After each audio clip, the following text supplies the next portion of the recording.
Faz um ano que o Parque Olhos d'Água, na zona sul de Ribeirão, foi fechado por conta de uma infestação de carrapatos e continua sem prazo de reabertura.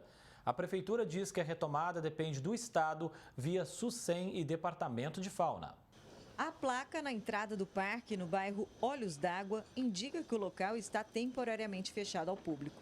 Mas já tem um ano que os moradores de Ribeirão Preto perderam essa importante área de lazer na zona sul da cidade. Uma infestação de carrapatos provocou a interdição. Os aracnídeos foram achados em capivaras que habitam a área e preocupam as autoridades de saúde. Bom, existem muitos tipos de carrapatos, tem mais de 70 espécies conhecidas no Brasil, mas nem todas transmitem doenças, né? A espécie que mais nos preocupa é desse carrapato pequenino que infecta capivaras e cavalos, que é o potencial transmissor da febre maculosa brasileira. Segundo o infectologista, a doença pode levar até a morte. Fernando Belíssimo orienta o infectado a procurar assistência médica se apresentar sintomas de febre, dor no corpo e manchas avermelhadas na pele. Inicialmente, a pessoa pode procurar uma unidade básica de saúde, um pronto-socorro, né?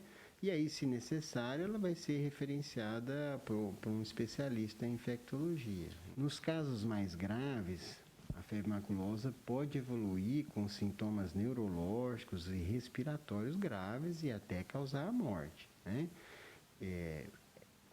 Como a maioria das doenças infecciosas, ela tem um espectro clínico muito amplo. Você tem desde infecções inaparentes até infecções graves e fatais.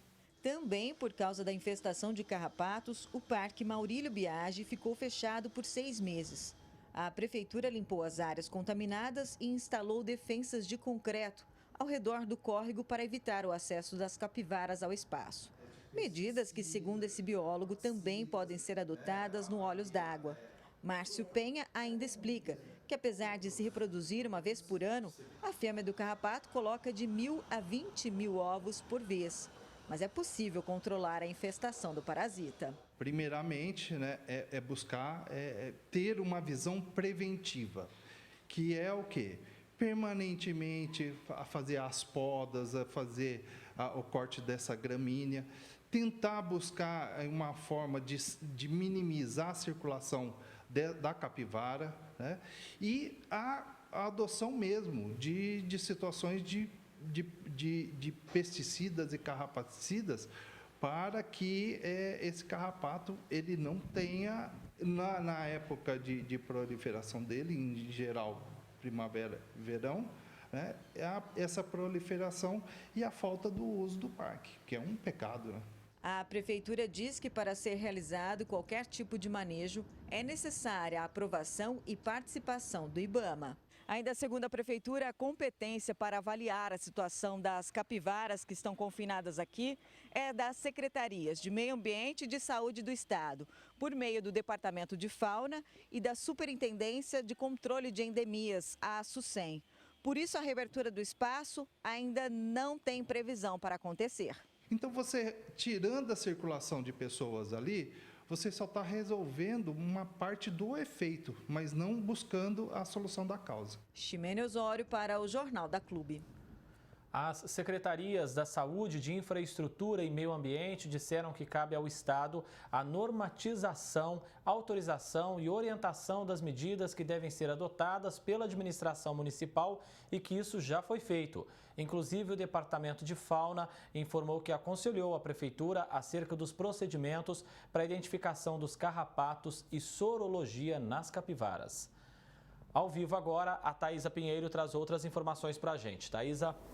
André, não é de hoje que a população cobra uma solução a respeito de tudo isso e a gente vai continuar falando agora sobre esse assunto com o arquiteto urbanista Denis William. Bom, o que representa essa situação, manter aí um parque fechado por tanto tempo assim? Boa tarde, né? Boa tarde. É um problema sério de urbanismo para a cidade, né? Um equipamento importante de lazer e também um equipamento ambiental que fica fechado, a população não utiliza esse bem. Ele acaba se deteriorando por si só pela falta de uso e pela consequente falta de manutenção, gerando uma degradação local e isso vai se ampliando em uma escala cada vez maior para a região, causando ao longo do tempo a deterioração de todo o entorno. E a Prefeitura diz que a reabertura depende do Estado, né? Mas as secretarias estaduais dizem que todas as medidas foram adotadas. E nesse jogo aí de empurra, quem perde sempre é a população.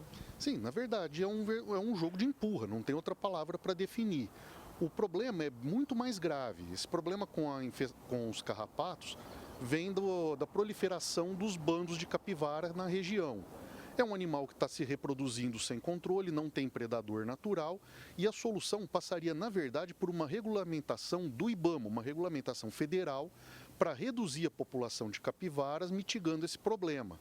Só que se as prefeituras, o Estado, não pressionar o IBAMA por uma solução, nada vai ser feito. Aí o que resta é tomar medidas paliativas, que é o que a prefeitura deve fazer nesse momento, promovendo o cercamento para que essas capivaras não circulem por toda a área, mantenham elas em um local restrito do parque e também exames periódicos para detecção da infestação ou não da febre maculosa, que o grande problema não é o carrapato em si, mas o carrapato infestado pela febre maculosa. Então é preciso um monitoramento desse rebanho de capivaras para saber se há ou não esse risco de contaminação. A gente vê que o abandono das áreas verdes de Ribeirão transforma o que seria uma solução em problema, né? Sim, um parque que deveria ser uma solução urbanística para um determinado local da região, acaba se tornando uma grande fonte de problemas. Primeiro, pela falta de manutenção adequada. É evidente que o município não dá conta de promover a manutenção de todos os equipamentos que tem. A falta de manutenção leva à degradação, isso cria um ambiente propício para marginais e aí você começa a ter o problema de segurança e se isso não for contido no início, como dito inicialmente, esse problema extrapola os limites do parque e começa a afetar todo o bairro e, por fim, toda a região, somando com o problema de todos os parques e todas as regiões, a cidade como um todo é afetada.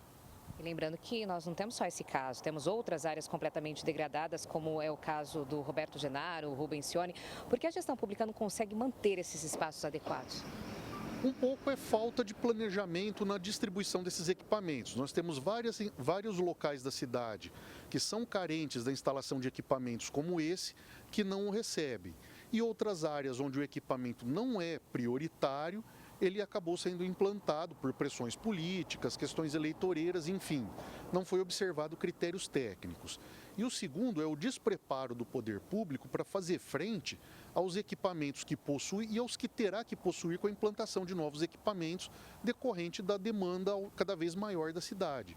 Então falta planejamento, falta gestão e falta principalmente pessoas competentes para gerenciar esses equipamentos com os poucos recursos disponíveis, sabemos que o recurso é sempre escasso, e extrair daí o melhor resultado possível. Acaba sendo mais cômodo fechar e dizer que tem algum outro problema que depende de outro órgão e empurrar para frente a responsabilidade. Ok, Denis, obrigada então pela sua participação aqui no Jornal da Clube e eu volto em instantes com as últimas informações. André. Obrigado, Thaís. Até já então.